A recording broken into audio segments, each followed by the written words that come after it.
Nagbabalik ang Rise and Shine Pilipinas ngayong 2025 sa Season 2 ng Aksyon Laban sa Kahirapan ng National Anti-Poverty Commission o NAPSI. Makakasama po natin tuwing Martes at Huwebes sa Rise and Shine Pilipinas ang iba't ibang kinatawa ng mga ahensya at lokal na pamahalaan upang pag-usapan po ang mga interventions ng gobyerno sa pagpuksa sa kahirapan.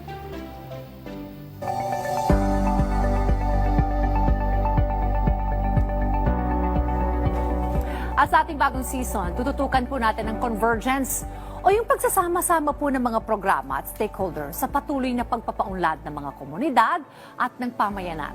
Makakakwentuhan po natin ngayon dito sa programa si SR Ed Morang, Sectoral Representative po ng NAPSI Farmers and Landless Rural Workers Sectoral Council upang talakayin ang mga pangunahing hamong kinakaharap ng kanilang sektor at ano ang antas ng kahirapan para sa sektor ng mga magsasaka.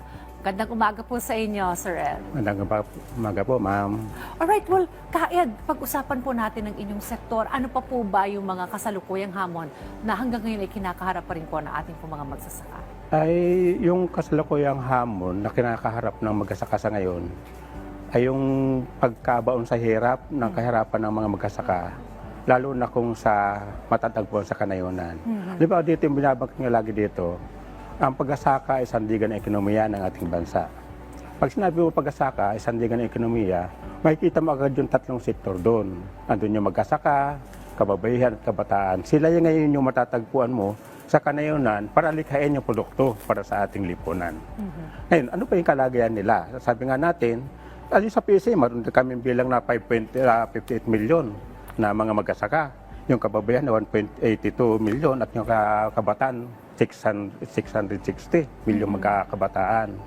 Ang nito ngayon, yung kahirapan kasi sa ngayon sa kanayunan ay may ilalarawan ng isang, ano ba yung pangunahing problema ng mag-asaka?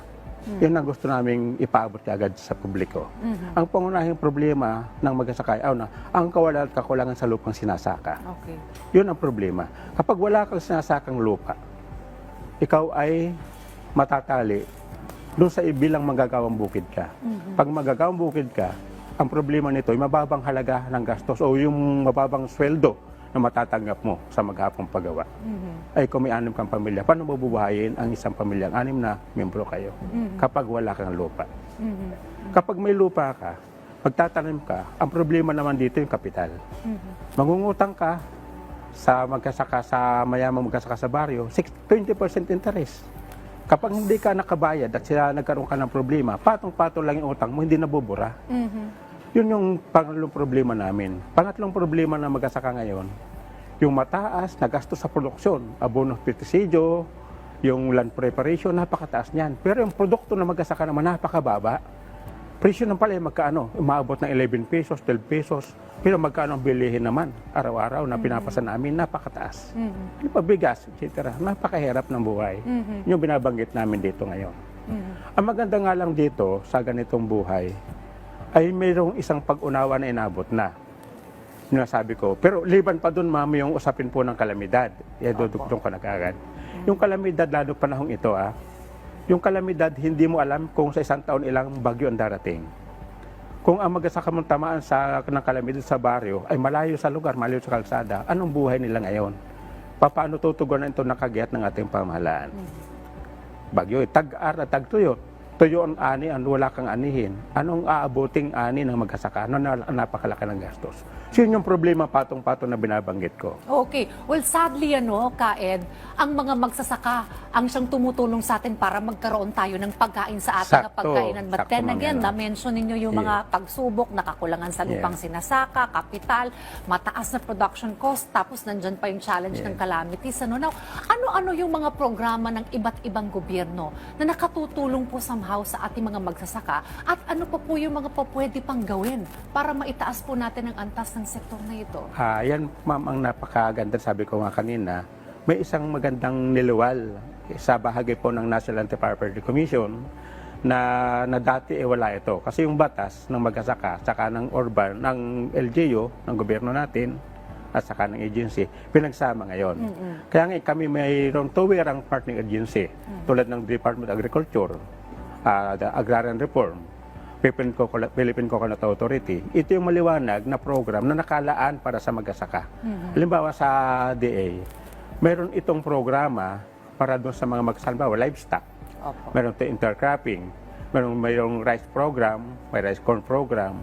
Depende na ito sa pangailangan kung anong gusto ng mga mag-asaka. Oh. Na madali makuha ngayon sapagkat meron ng tiyak na ugnayan ng agency at saka ng sektor.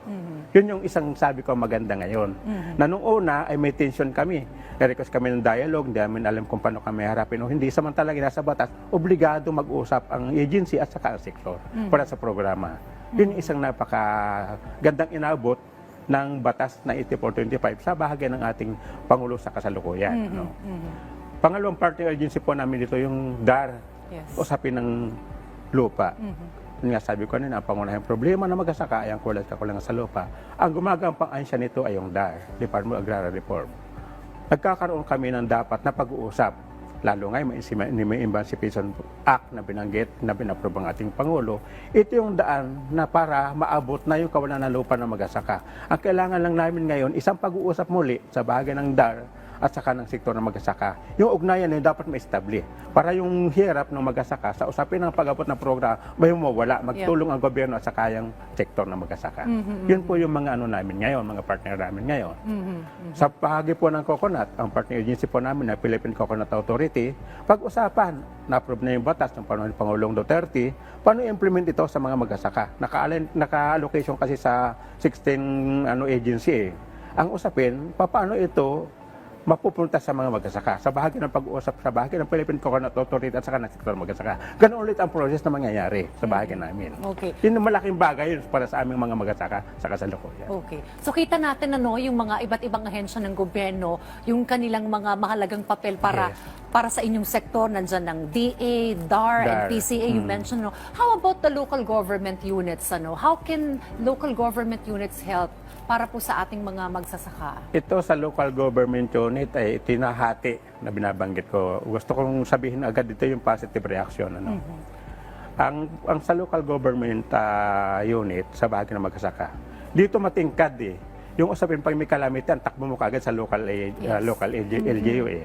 Pag may problema ka sa LGU, hati ngayon yan. Ang problema natin ngayon sa LGU, hindi pa masyadong nakikinis paano yung ugnayan at tungo doon sa usapin ng lokal na paglilingkod sa mga may marong kasing tampo pa na mayroong paghalbi-kalamidad, mayroong kaagad-agad na natutugunan ang LGU namin yung kanilang kapanig na mga mag-asaka. Paano kung hindi ka kapanalig ng LGU? Yun ang masakit sa amin. Sa bagay ng tulad ko, as sector representative. Dapat wala yun.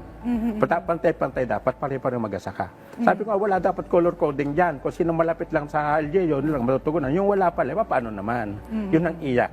Negative sign yung para sa amin.